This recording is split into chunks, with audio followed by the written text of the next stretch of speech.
What's going on, guys? Welcome to Everything Always. My name's Michael Roman. Now, it's nothing new and no surprise that Marvel Studios would have run test screenings for the upcoming Black Widow, as they've done so for every recent Marvel movie, Infinity War and Avengers Endgame included. And usually, members of the public who get to see these test screenings and weigh in on what's going on in the film to give the studio a better understanding on how the film plays, get to do so in only under an NDA non-disclosure agreement. But in 2020, with the internet and anonymous forums such as 4chan,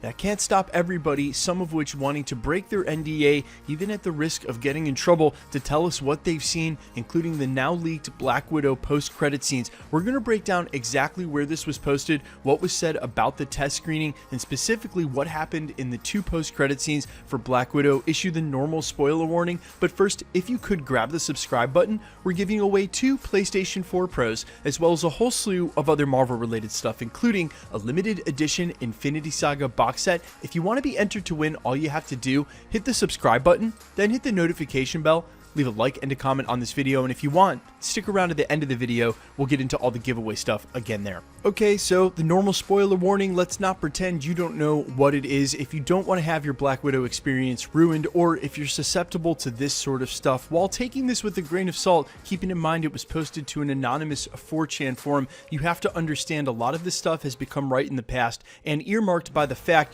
that this particular plot leak that accompanied these 2 post-credit scenes have been corroborated by multiple sources at this point, meaning there's probably some validity to them. Again, if this is going to ruin your Black Widow movie experience, just back out now. You've got about 4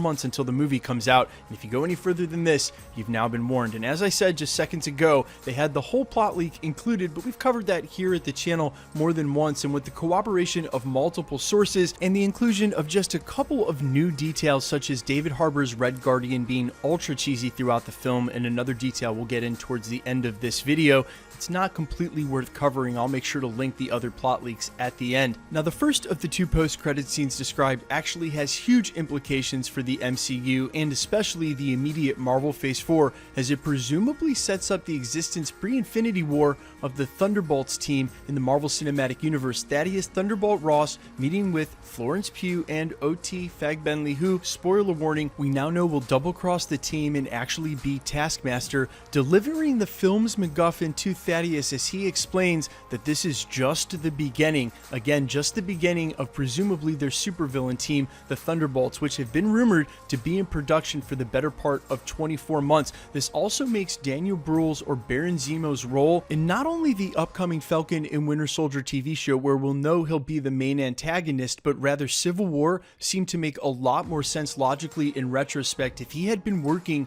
with Thunderbolt Ross behind the scenes the entire time, that would illuminate how he was so easily able to understand the every move of the Avengers, and why he would have wanted Winter Soldier in the first place, possibly to get him on their supervillain team, just adding to the now already becoming crowded roster of who could have been on the Thunderbolts back before Infinity War, and we'll get to that. But of course, the biggest takeaway being that eventually Thunderbolt Ross will have to turn into the Red Hulk. Now, the original Thunderbolts was actually recruited by Baron Zemo, but later in the comics there was a run of the Thunderbolts that was recruited by Thunderbolt Ross, and it seems like we're well on way to having this team in the MCU, except for one small detail, and that he hasn't turned into the Red Hulk yet. For people who have been waiting for that since the beginnings of the MCU with the release of the very first Hulk movie, they may finally be making good on this Easter egg to include the Red Hulk in the MCU after all this time, which has me super excited for when we'll finally see him, and maybe even during the Falcon and Winter Soldier TV series.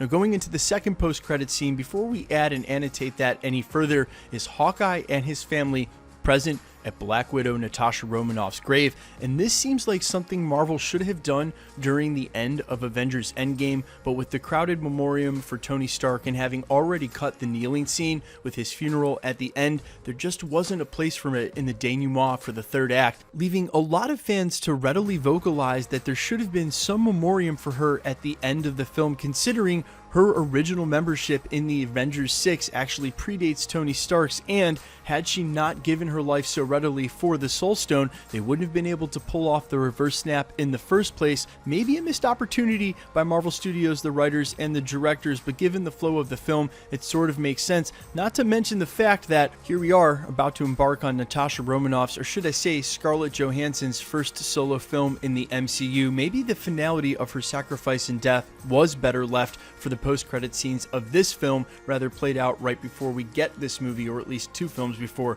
with Spider-Man Far From Home having come in the middle. Either way, Marvel Studios seems to have seized this opportunity to pay respects in memoriam for her sacrifice during Avengers Endgame, and that does make sense considering we're going to see this movie, if it makes good on recontextualizing even one small point, especially for Natasha Romanoff's arc during Avengers Endgame, like Kevin Feige said it would, then reminding us of her sacrifice and paying some respect at the end of the film seems like the perfect beat to end this on. Now, as I mentioned just after the intro and prologue to this video, there were some other details included in the full plot leak, but not too many that have been off the beaten path for the 2 plot leaks that we've covered before, mostly in the fact that this movie plays out much like a Bourne Ultimatum or even a Mission Impossible movie, and that Scarlett Johansson's Black Widow is a very suitable substitute for Ethan Hunt, and that it makes for a very enjoyable ride, quote unquote, as he puts it in the plot leak. He did go on to mention that David Harbour's Red Guardian is extremely cheesy in the film, maybe even too cheesy to the point of being unenjoyable, and then goes on to confirm the film's MacGuffin as Foxcharge, a hard drive, again much like the first Mission Impossible,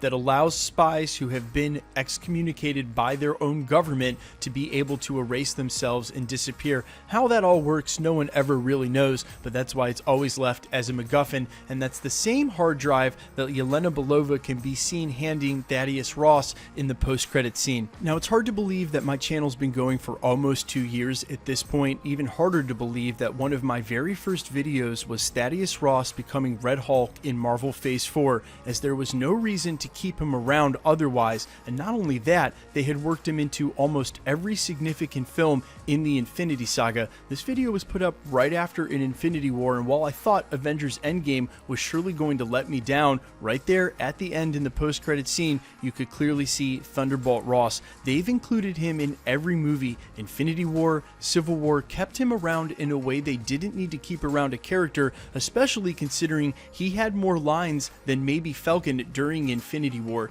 You don't keep a character around like that. Give him continuity throughout the Infinity Saga and lines in movies that you could have done without, unless you ever planned on cashing in the Easter egg that is the Red Hulk. And I know that Marvel Studios has made us wait quite a while for this to happen, but I can't see them going anywhere near putting him in this film, continuing William Hurt's role and reprisal as Thaddeus Ross now into the 4th phase in a whole new saga without ever cashing in his Easter egg as being the Red Hulk. Also, considering what they've done with Mark Ruffalo's Hulk and turning him into Professor Hulk, we could really use another raging Hulk monster. Guys, let me know what you think in the comments about all of this. A, the inclusion of Red Hulk eventually in the Marvel Cinematic Universe. Do you agree with me now that, considering how Marvel Studios has treated William Hurt's Thunderbolt Ross, that it would be insane if they didn't eventually cash him in? And B, the inclusion of the Thunderbolts now coming up in Marvel Phase 4. I had recently argued that their inclusion may mean the exclusion of a team like Dark Avengers. You can't have 2 supervillain teams running around in lieu of an Avengers team, but with as many heroes coming up, maybe there needs to be a number of villains commensurate to that. We shall see. Let me know what you think in the comments, and quickly, let's get into the giveaway stuff before I let you go. We're still giving away 2 PlayStation 4 Pros, the next of which now is at 600,000 subscribers. If you want to be entered to win, all you have to do, hit the subscribe button, then hit the notification bell with notifications turned on, leave a like and a comment on this video, and that'll automatically enter you to win all the rest of the prizes we're giving away at the channel, like a limited edition Infinity Saga box set. We just gave one away on New Year's Eve. We'll be giving away the next one on the 2nd anniversary of the channel in April. If you want to be entered to win either of the PlayStations, the Infinity Saga box set, or any of the future prizes we're giving away here at the channel, as we're doubling down and doubling the number of prizes we're giving away this year as we did last year, all you have to do to be entered to win, and all the same rules apply. Hit the subscribe button, then hit the notification bell with notifications turned on, leave a like and a comment on this video, and because it's truly random, the more videos you like and comment on, the better chance you have of winning. All winners are announced at the end of videos, and if you've missed any of the past winners, like the PlayStation 4 Pro winner at 550 subs, the 2 winners at the 500,000 subscriber mark, or the winner of the Infinity Saga box set, all you have to do, scroll back through the channel, look for the winner names in the title, hit that video, scroll to the end, you'll hear the announcements. My name's Michael Roman, this is Everything Always. Guys, thanks so much for checking out the channel, and stick around, we'll be posting it again real soon.